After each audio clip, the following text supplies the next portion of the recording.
Michael. There's no way to stop this. Edge with the steel chair.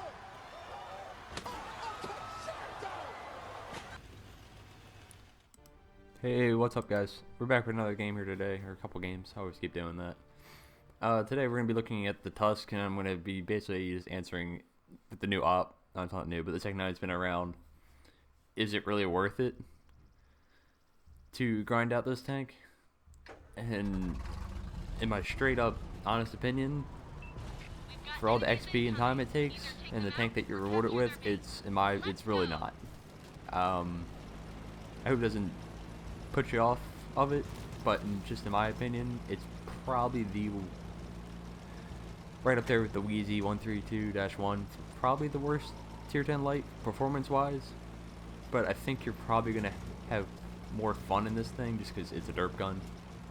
And don't get me wrong, I still have a lot of fun in this tank.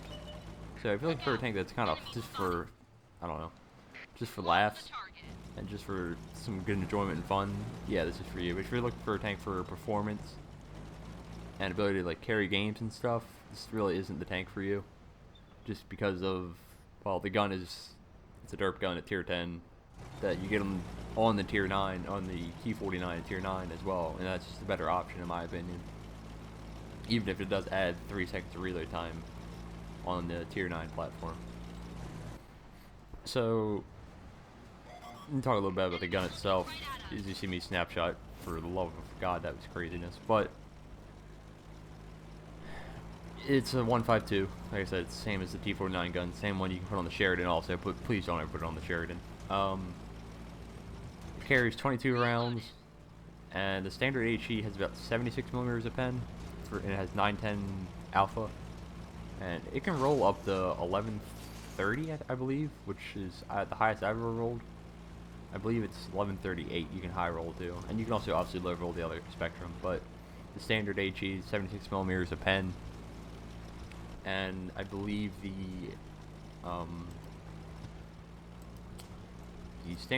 Prem HE, which is the premium round one that's not heat, the Prem HE have 85 millimeters, which is only an increase of 9 millimeters. But in these replays, I don't think I have any of the Prem HE, but I've recently switched that to have some. And that's just because that 85 millimeter threshold, it helps you have a better chance of penning the side of some German tanks, like the Jagd Tiger, E50, Tiger 2, stuff like that, that you can now pen when you, or give a better chance of you penning. And then there's the heat rounds, which have 700 alpha damage, and they have 152 millimeters of pen, which I only carry a few of those because they're not that reliable, and I'd rather just use the HE, because 152 millimeters of pen at tier 10 is not that good. Loaded and ready.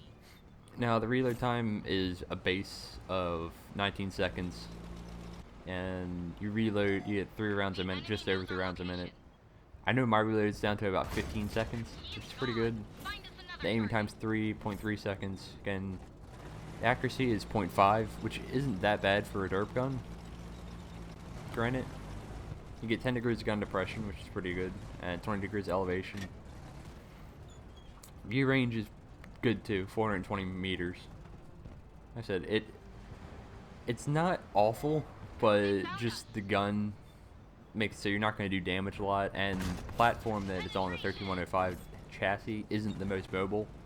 So yeah, you have 420 view range, but like, I wouldn't say that 13105 chassis, it's not that it's not mobile, it's not as agile. It's not like it's shared in a hall where you're going to be able to move as quickly as something like 13105. It's just not the case. Instead, you're going to find yourself in situations more like this, possibly, where you could either find yourself doing passive scouting most of the time, just because active scouting thing is not the best idea, because again, you're just not that mobile. Like, there's just no point. But you see, you are able to rack up the damage in this thing, and that's honestly what you, to an extent, you should be doing more in this, is because of the size of the gun and the HE. And you see, we were able to use that position up there fairly well and get up to 3,200 damage, which is damn good. And I was happy with that result in on this map in this tank. Now I'm using the standard setup for equipment also, which is optics, rammer, and I believe vert stabs, which is my go-to setup for basically all scouts. It just works for me. And of course we're running cola and premium consumables also. So I let this one aim a little bit, and it's able to actually do 400 damage and roll high. So it does a little bit of a tip. If you can let it aim a little bit, it probably will hit more reliably. But don't expect it, and don't do it if you're gonna get shot every turn. At that point, I was pretty safe holding you get shot. Then we do the and yeah, that didn't come off. But I make note of him, and those are the kind of targets you really want to focus, especially in this tank or the paper tanks like the waffle.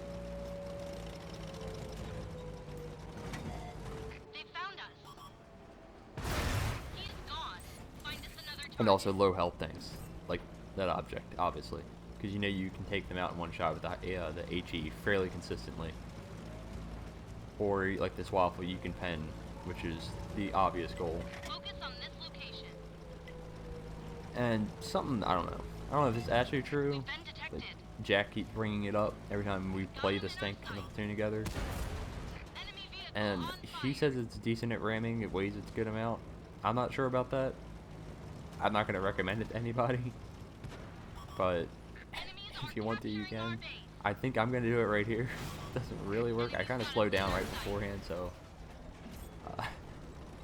don't really recommend that. But Now that's how you do it. overall, like, I still enjoy this tank, but again, that's just because, one, you have to understand, I hate to sound like this, but it's me playing it. And I have a tendency to make some even bad tanks look good.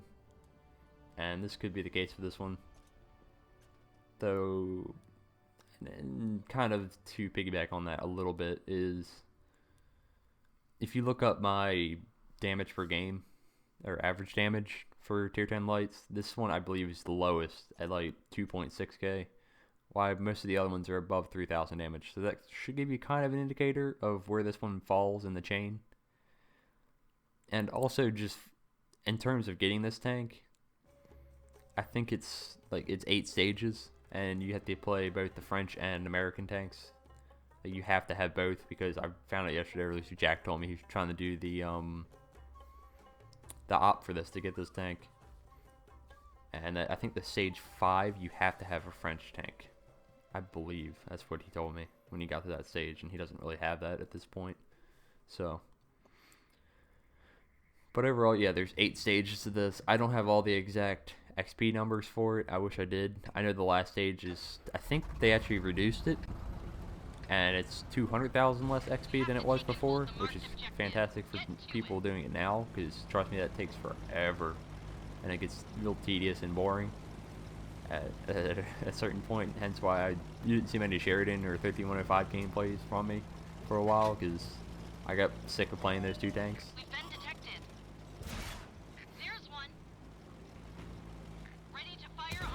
But just overall, with that op structure, you do get some decent rewards out of it. But in my opinion, it's just not really worth the time. I mean, if you're not grinding anything, or if you, like I said, you want this tank for fun, then sure, you can go for it.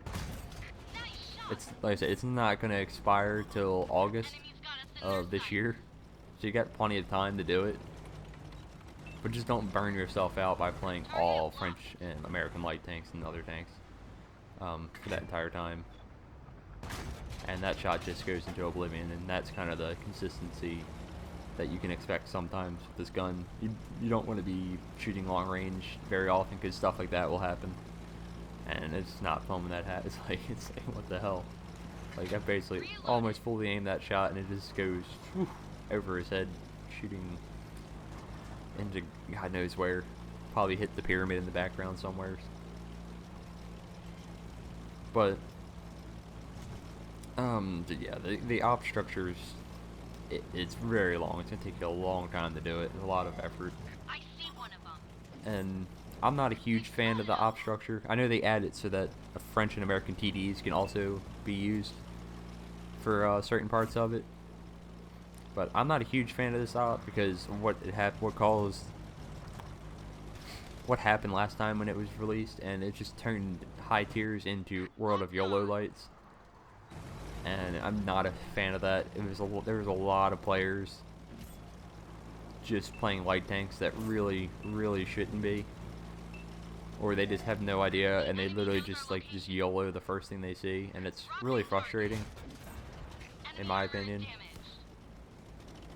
And then it turned into a lot of threads on the forums and stuff like that where it was like light tanks are OP, blah blah blah, this and that, and I'm just like shaking my head and just laughing basically, because I know that's really not the case. I mean, and I hope most of you all know that they're not, it's just they're not. I may make them look that way, but they're not. But when people get YOLO'd and just swarmed by like a 3-man platoon of 13105s, it's not fun, even if they all aren't that good. It's not good for the gameplay to have that many light tanks at tier 9 and 10, stuff like that. Granted, I'm making this IS-4 kind of possibly feel the same way, and kind of understand why. Because I think I ended up shooting him like 5 times, and he never even landed a shot on me, I'm pretty sure. So, yeah, I'm not making him a happy customer here.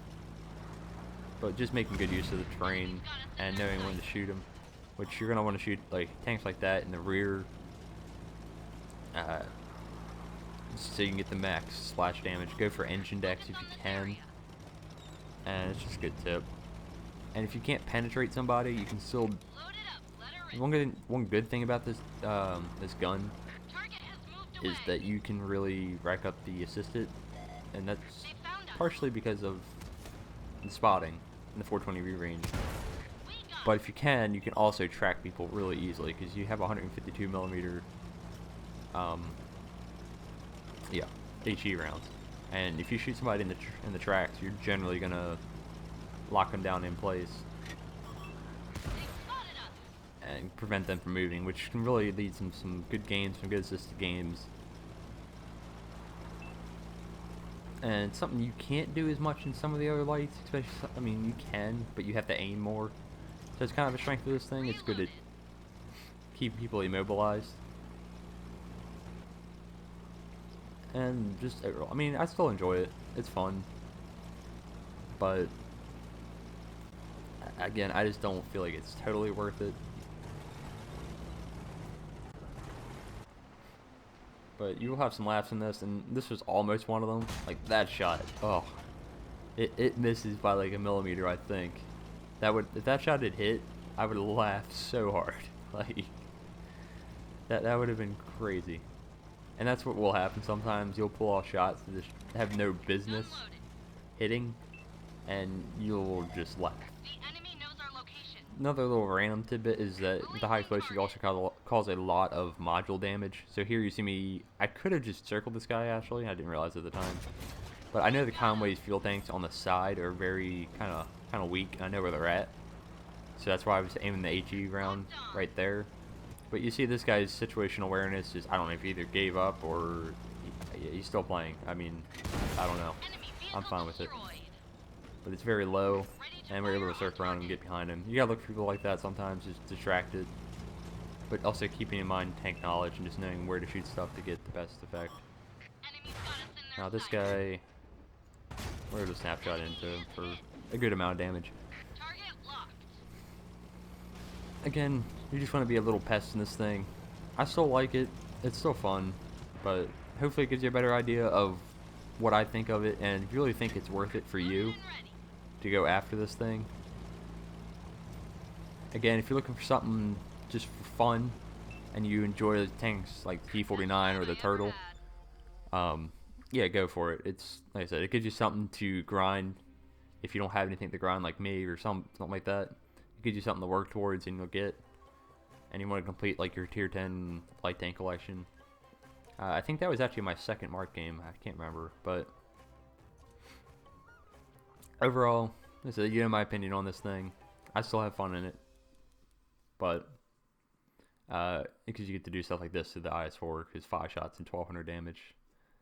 He probably was not very happy, but it's fine. So